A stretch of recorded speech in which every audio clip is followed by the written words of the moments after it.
Welcome back. You're listening to Get Real with Bob and Stacy. You're joining us for our Leaders and Legends segment.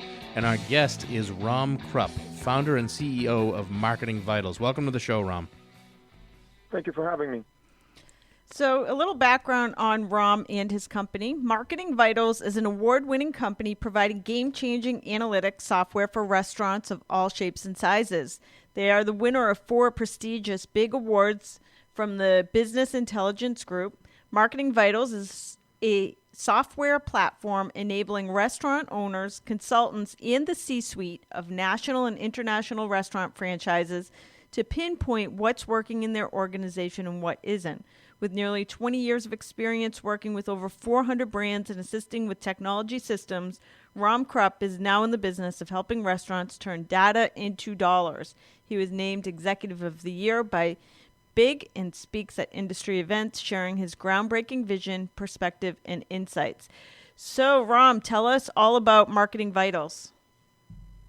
Sure. So we started Marketing Vitals because of a need in the industry to consolidate all the different data that restaurants generate, from the point of sales, the email clubs, loyalties, reservations, coupon redemption. And there was a challenge in the vertical of not just getting into one place, but really understanding causation and correlation. And there's a lot of moving parts that are happening beyond the data the restaurant itself captures. You've got industry data, you've got weather, you've got different trends that are currently affecting the vertical, from health, push towards the gluten-free world, and factors like that. So it's very hard for restaurants to get clarity of what's really influencing their customer, what's changing their business, and how effective are their employees in capturing the opportunities that are in the business. So that's what we do in Marketing Vitals. It's really using machine learning technology to understand causation correlation and then apply that into predictive learning and predictive testing. And that way you're not experimenting as much on your guests. You're using data to really predict what will happen before you do it. That's kind of cool. And you just recently announced a new partnership with TDN2K, transforming data into knowledge. So how will the platforms end up working together? So TDN2K, with their black box intelligence platform, are really leading the industry in industry data, right? And what's happening in the vertical and different DMAs, what's really moving. The challenge, obviously, with that is if you can't correlate it to your data set quickly, if you can't learn from that of what positive movements are really attributed to what you're doing or what negative movements are out of your control, it's very hard to then do predictive and experimental on that data. So the first thing we're doing is we're solving to our customers a way to see how their data really looks like in a bigger perspective when they analyze a marketing impact, when they analyze a menu change. It gives that additional perspective using the industry data. The second thing is, as we work on our partnership with TDN2K, how do we make the data that the industry gets even smarter? For example, you might see in the industry today that beverage sales, soft drink sales are in the decline, but it's very hard to understand why. And we can give that additional context to their data of why. How much of that is health versus how much of that might be financial. And through the data, through the basket behavior, how people purchase, you can start understanding how much of that movement or decline is attributed to factors like health and how much is attributed to factors like reducing spend. Okay, so just to be specific on the type of data you're collecting, like are you analyzing the dishes that are being ordered as well? Everything, down to the way customers modify their food. Because the way they modify their food tells you a story about their behavior, their preference. So not just you ate a burger, but what did you do to that burger? Did you remove ingredients? Did you add ingredients? So at the lowest level, it's learning every single customer you have and then start understanding why they're doing what they're doing. Does it track it right down to the actual customer, or you're just looking at data as a bigger sample? It can go down to the customer if the specific restaurant group has data to capture who the guest is. So it might be anonymous guest, meaning we know this credit card token has been here 20 times, but we don't know who it belongs to, and we can't just go get that data easily. So we're just tracking, okay, this credit card has been here X number of times, and the patterns show that this customer most likely works nearby. They have a certain price elasticity in their spend. They are maybe vegetarians.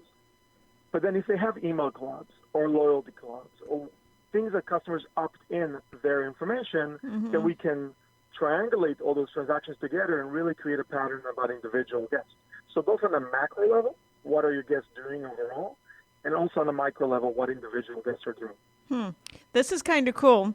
It's kind of predictive analytics. And I was reading, I forget which book, where they talk about Target doing this. Target sending out coupons to, it was like on the news and everything, because Target kind of collects all this data that we don't even know they're collecting. And they sent out coupons to a young girl's house for having a baby because they knew through predictive analytics that she was pregnant, and her father freaked out saying, why would you send this young girl information about like buying diapers and stuff? And it turned out she was pregnant.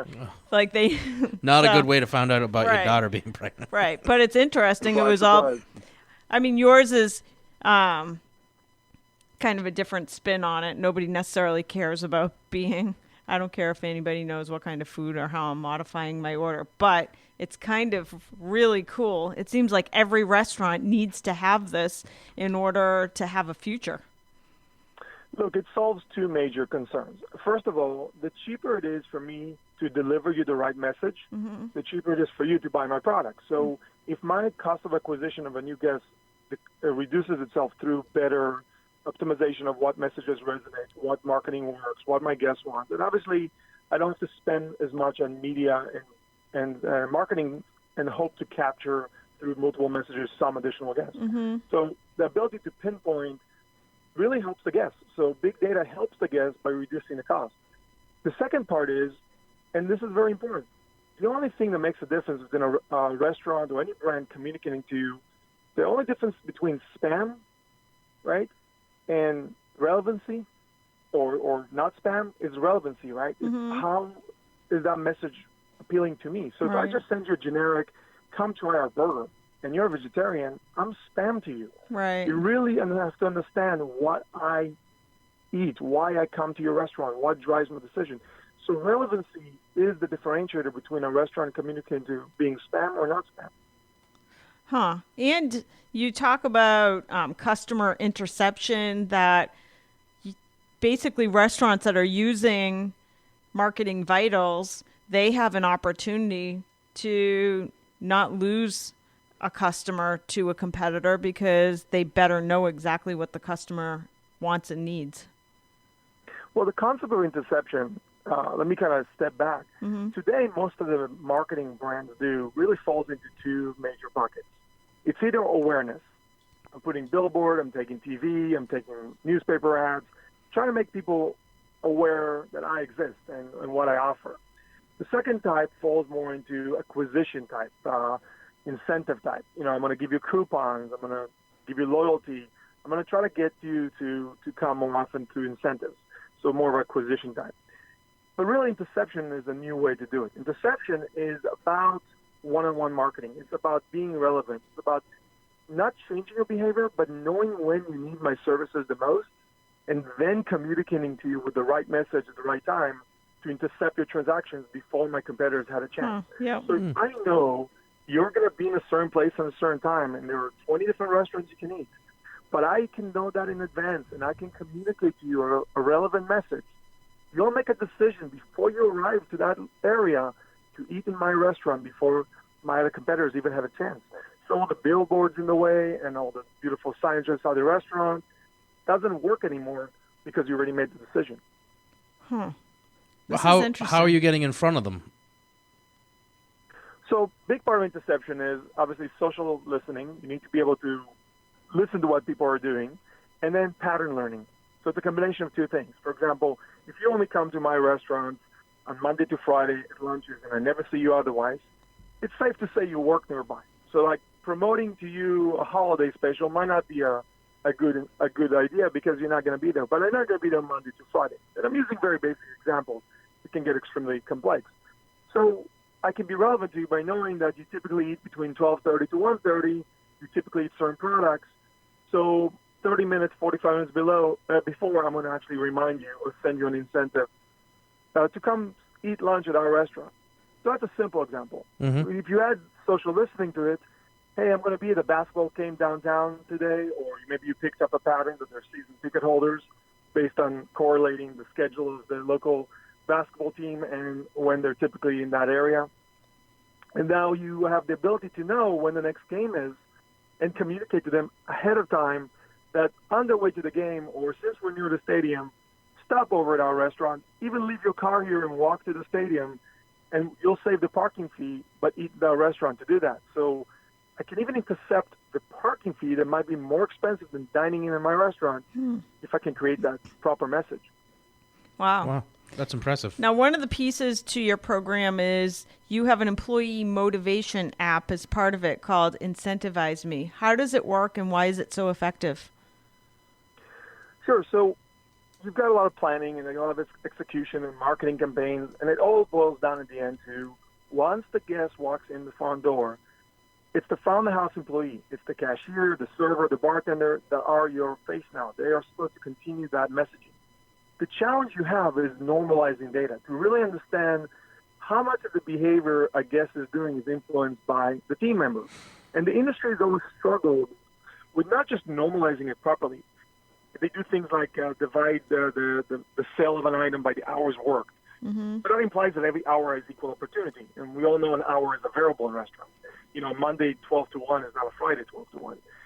So what we have done is we found a way to normalize behavior down to the employee, that we understand how much of the sales is really their salesmanship versus how much is something the customer would have done anyway. But now it starts another challenge. You have all this information. You finally know in clarity who is performing well. It's a big task for operation to manage thousands of these employees every day and tell them what they're doing wrong and educate them. So Incentivize Me bridges the gap between the data to the employee itself. So it sits in the hand of the server, let's say. And every single shift, when they're done, it actually tells them what they did right, what they did wrong, how much tips they missed out on not doing certain things they could have, based on opportunities we know the guests would have accepted. Right. I can do gamification incentives.